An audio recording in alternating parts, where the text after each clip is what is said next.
The Movie Preview Critic. Informing and entertaining your movie world.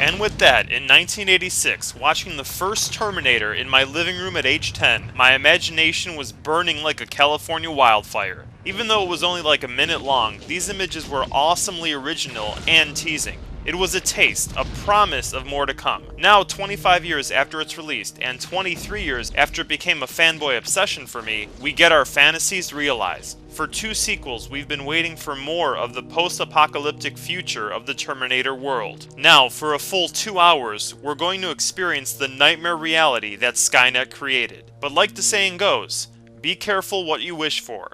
In Terminator and Terminator 2, we got these dangling carrots of insight into this possible future that kept us reaching out, trying to grab hold of it. Now we've got it, and we're about to have our meal, but is it going to live up to the anticipation? Because like another saying goes, having is not always as exciting as wanting. Do you remember watching The Silence of the Lambs and thinking, man, Hannibal Lecter is a psycho badass. It'd be great if they gave him like his own movie. They should do a sequel and have him in like 90% of it. And so, in 2001, 10 years after Silence of the Lambs, we got Hannibal, and realized that there is such a thing as too much of a good thing. I also remember when Seinfeld ended, and all of the actors tried to start their own shows. Most of them ended up failing. The main reason this happened is that each of them balanced each other so perfectly on Seinfeld that when they were separated out and had their own shows, they didn't work. On Seinfeld, they all represented different aspects of humanity, kind of like different keys on a piano. But by themselves, especially Michael Richards, aka Kramer, it was like listening to just the bass line of a song, or just the drums. It felt incomplete. In terms of the first Terminator, the main reason I know I love these moments was because the images of a future apocalypse were tied to the character of Kyle Reese. It's his perspective that gives them meaning.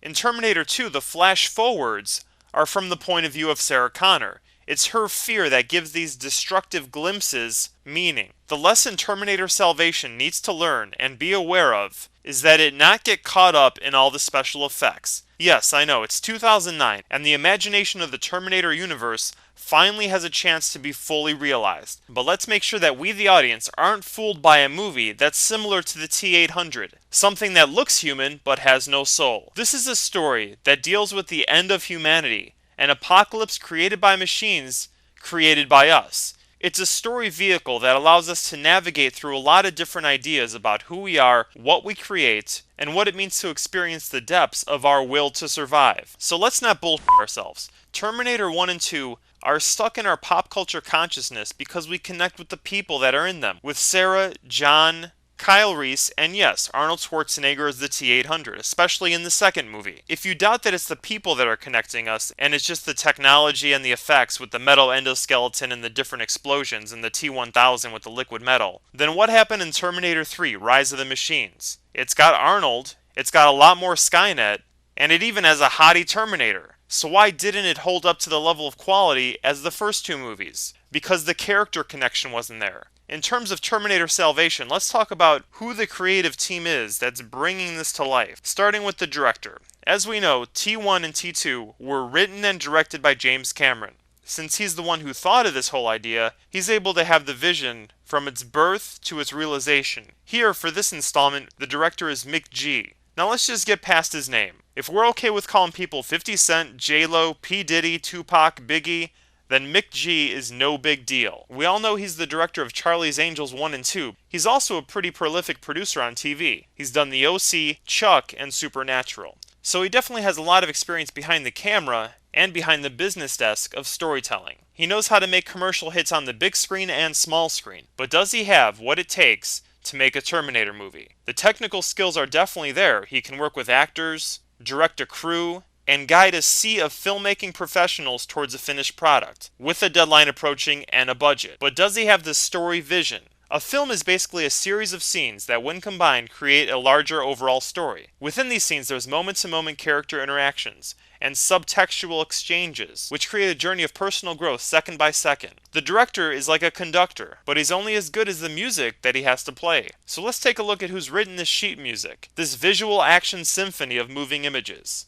This script has been operated on by a number of writers. The first draft was written by John Brancato and Michael Ferris, a writing team that has a lot of credits, most notably The Net, The Game, Terminator 3, and get ready for this, Catwoman. Yes, I know, it doesn't sound like a good thing, but if there's any reason to be excited about this screenplay, it's who's involved in the rewrite. First, we have Paul Haggis, the man who won an Academy Award for writing Crash, and was nominated for $1 Million Baby. He also has credits on Casino Royale, Flags of Our Fathers, and The Last Kiss. He knows characters, emotions, drama, and the foundation of good storytelling. After Paul wrote the script, about a month before cameras were set to roll, Sean Ryan stepped in to do a rewrite. He's the creator of the FX cop drama The Shield, so that makes him a pretty interesting choice for this one. He should definitely bring along some grittiness to be mixed in with Paul Haggis' dramatic skills. Then to finish it off is Jonathan Nolan, who reportedly was on set during filming, doing rewrites day to day. And you probably recognize the last name. He is the brother of Christopher "The Dark Knight" Nolan. He was involved in the writing of both Batman Begins and The Dark Knight.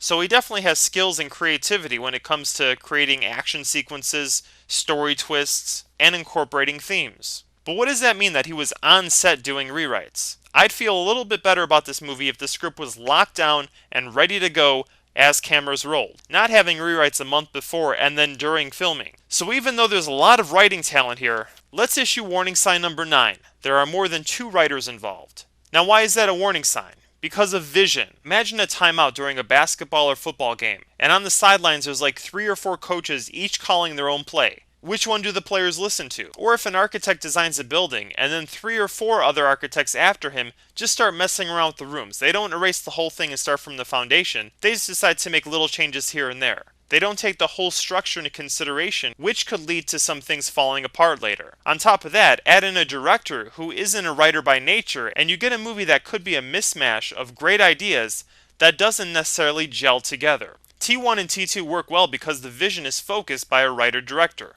But then again, Raiders of the Lost Ark had George Lucas creating the story, Lawrence Kasdan writing the screenplay, and Steven Spielberg directing. So if skilled movie makers are involved on different levels, it's fine. It can still all come together for some movie magic. Here the final filter is McG. He's the one who looks through the camera, who focuses all ideas like a laser and creates the final product. I really wish him the best. I hope he redefines the pop culture perception of his directing skills. But for now, he comes from the Michael Bay background of movie making, music videos. He may know how to make things look cool, but can he make us feel? Can he deal with characters? He's already done something Michael Bay hasn't, directed a drama, We Are Marshall. I haven't seen it, so I don't know if it totally works, but the general critic response has been a good one. The major element of this story that we need working here is John Connor. This is his story. This is his journey. The culmination of the entire Terminator series. To compare, this movie should be like Return of the Jedi. This is John Connor becoming the leader of the Resistance, just like Luke became the powerful Jedi he was prophesied to be. In every one of the Terminator movies, all we've ever heard is that John Connor is going to be a great leader. Well, now we finally get to see it. But more importantly, we need to feel it. Just like Sarah Connor went from wimpy 80s waitress to badass post-feminist in the 90s. Will this movie and the filmmakers be seduced by the dark side of CGI porn? Will they focus on T-800 and hunter-killer robot money shots? Or will they emotionally temper all the amazing effects through John Connor's perspective? His initials are JC. He's the Jesus Christ Savior of this post-apocalyptic world. Will he be emotionally vulnerable, carrying the memories of what we shared with him in Terminator 2? And those he lived off-screen in the meantime? Or will this be an action documentary version of Discovery Channel's How It's Made? Today's episode, the T-800. Will we see this scared boy turn into a leader, or will it just be some dude calling himself John Connor as an excuse for us to see him fight cool robots? Which leads to our next area of talent, Aside from writing and directing, the most important aspect of bringing John Connor to life is the acting. Here, it's Christian what don't you understand Bale. On that note, let's just say right now, who gives a about his rant? Yeah, he was kind of an he should have had some self-control, but after having some time to think about it, his rant seems to mean he was really passionate about this movie. He wanted to be done right. Which reminds me of Terminator director James Cameron. He's an H-Wood legend for his temper on set, and his sometimes out-of-hand pursuit of cinematic quality. So aside from the rant, is Bale the right choice for the character? Or are we too used to him as Batman?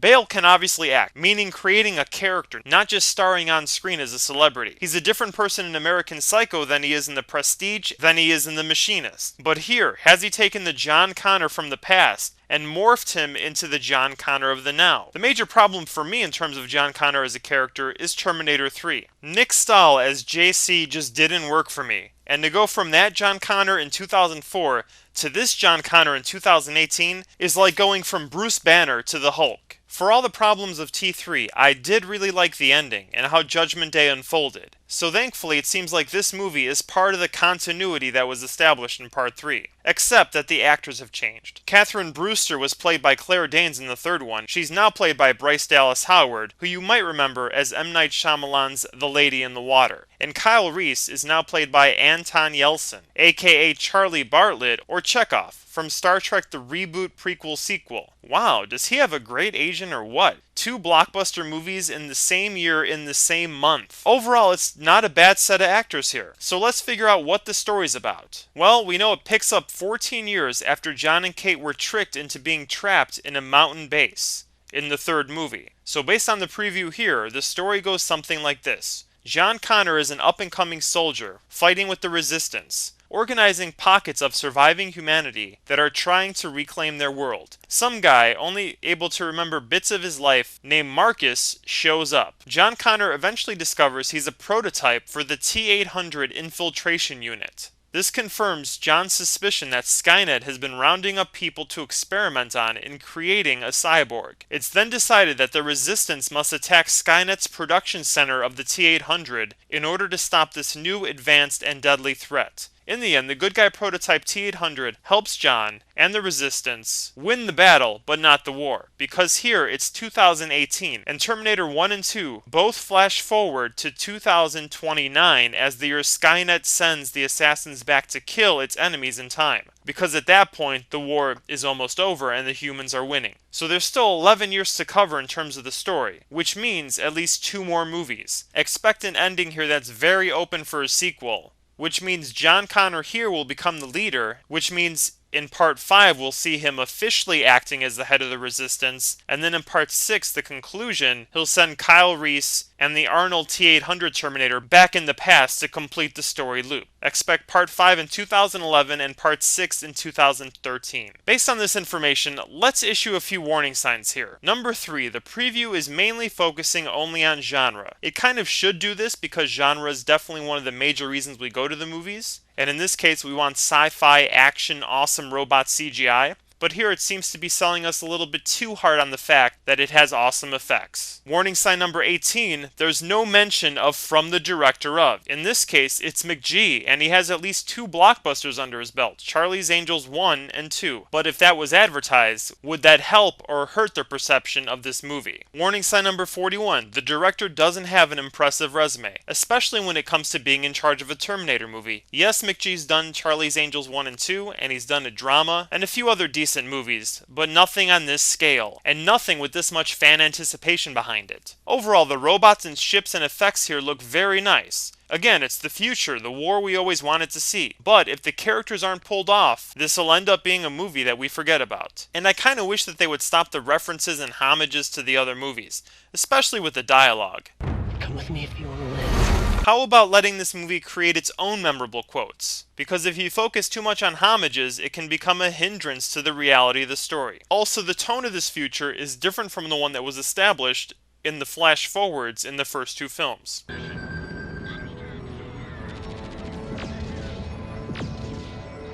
Let's go. The war against the machines.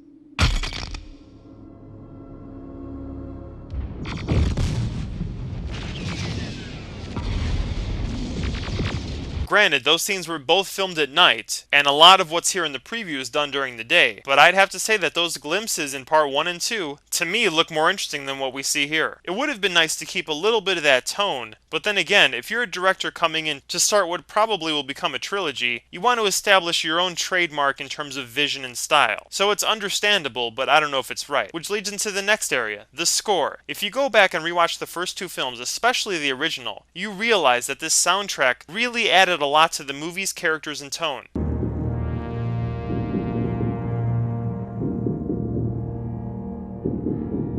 Here it seems way too different.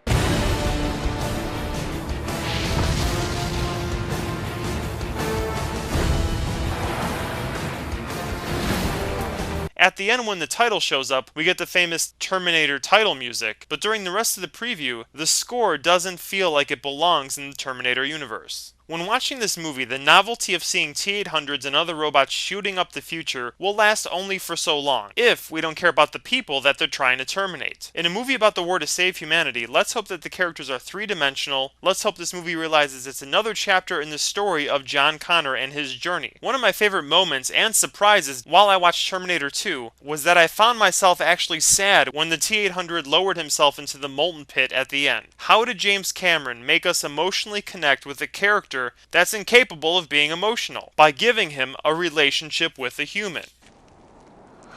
You have to do what I say, huh? That's one of my mission parameters. Prove it. Stand on one foot. Yes! Cool. Well, Terminator. Just put up your hand and say, I swear I won't kill anyone. I swear I will not kill anyone.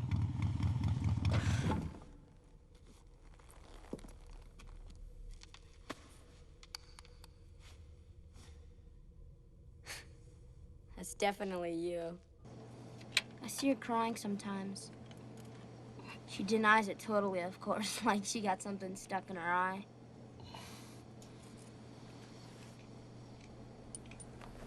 Why do you cry? That's good, up high, up high. 5 low. Too slow. No, I'm just kidding. Let's try it one more. No. I'm sorry, John. I'm sorry. No, it'll be okay. Stay with us. It'll be okay. I have to go away. No, don't do it. Please, don't go. I must go away, John. No!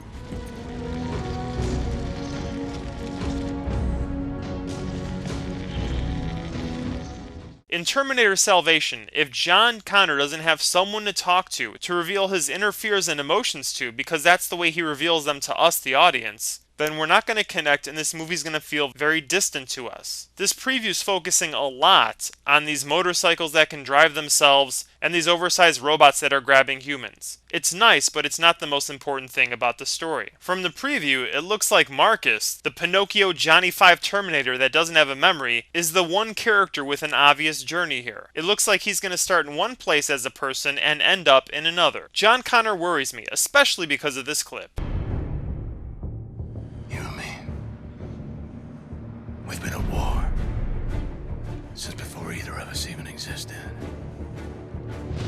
You tried killing my mother, Sarah Connor. You killed my father, Kyle Reese. You will not kill me. That is so over the top. It's like dialogue porn. It's being said because the writer, director, and actor know an audience is watching it, instead of something a character would naturally say based on who they are and what they want in that moment of the story. The most famous line in Terminator 1 was, I'll be back.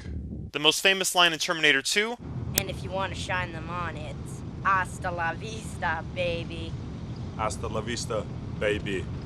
when those lines were said in each of those movies, they weren't in order to create a catchphrase or some quote-worthy memory in the audience's mind. They were each said because of who the character was in that moment and what they wanted from the other character they were saying it to. Now later in Terminator 2, when Schwarzenegger repeats "Hasta la vista, baby" as he shoots the T-1000, Hasta la vista, baby. that definitely qualifies as dialogue porn. It's absolutely a wink to the audience, and it plays up on the genre expectations of an action movie. But it's set up beautifully, and it does make sense because the Terminator repeats what he learns, so you could say that logically his CPU chose that as a response, because it was part of its learning computer process. Overall here, Bale's John Connor seems to be constipated in every scene. He's gruff, tough, and loud most of the time, and when he's not loud, he's doing that Batman voice. What about this Joker guy? One man or the entire mob. He can wait. This is John Connor. If you're listening to this, you are the Resistance. How about showing some fear, uncertainty, and I don't know, humanity maybe? In the war against the machines, we need human characters, fighting on our behalf. Without them, who do we relate to? It would be ironic here if the people that made up the Resistance turned out to be less human than the robots they were fighting. Remember, the Terminator movies are not about the robots or effects. They're about the people that are living through the struggle and exploring different themes, especially this one here.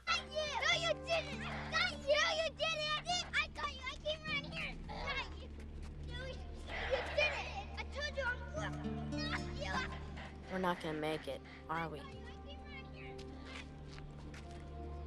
People, I mean. It's in your nature to destroy yourselves. Yeah. Major drag, huh? Break it up or I wring both your necks. Come on.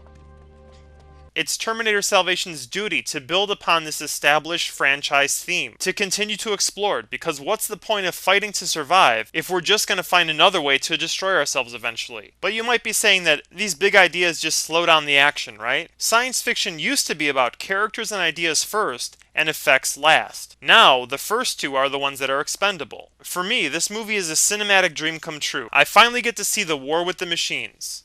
A war that we only caught glimpses of in the first two films, when for me my imagination was ignited. But only now do I realize, years later after seeing the first movie, that the mind-blowing, genre-redefining effects that got me interested in the Terminator universe, it was the characters that kept me invested and caring. Remember, the Terminator movies are not about robots or effects. They're about humans, exploring ideas and themes. Terminator 2 ended with this final thought. The unknown future rolls toward us. I face it for the first time with a sense of hope. Because if a machine, a Terminator, can learn the value of human life, maybe we can too. And that's a huge theme that needs to be in Terminator Salvation. If it isn't, there won't be that much difference between Skynet and the Resistance. The premiere of Terminator Salvation rolls towards us. I try to face it with a sense of hope, because if this sequel can learn the value of three-dimensional characters, maybe other summer blockbusters will too. The movie preview critic rates Terminator Salvation worthy of big screen viewing. See it at matinee price. The effects are impressive enough to see on a big screen, but more than likely the character development will not be there to warrant full price. It's perfect for sci-fi lovers, action lovers, and CGI lovers. It's definitely being made for the easy payday because it has a pre-existing fan base that guarantees box office. It's the beginning of what the studio hopes will be a trilogy. This is also a classic case of CGI porn. The focus here will be on the amazing effects, leading us to approach the viewing of this movie the same we would as a porno, by fast-forwarding past the boring dialogue and story and going straight to the CGI genre money shots. And you'll also see this because you have obsessive-compulsive franchise disorder, and it's perfect for a night out with your bros. Now, it's time for Terminator Salvation's place in movie history! It'll be better than Terminator 3, but definitely not better than T1 or T2. In terms of the box office, it is Memorial Day weekend, so it's coming out on Thursday, which means it has some extra time to make a little bit more money, and that total will be somewhere around 80 million. So that's it. Thanks for hanging out. Until next time, choose your movies wisely because Hwood gives us more of what we pay for, and as always, long live good movies!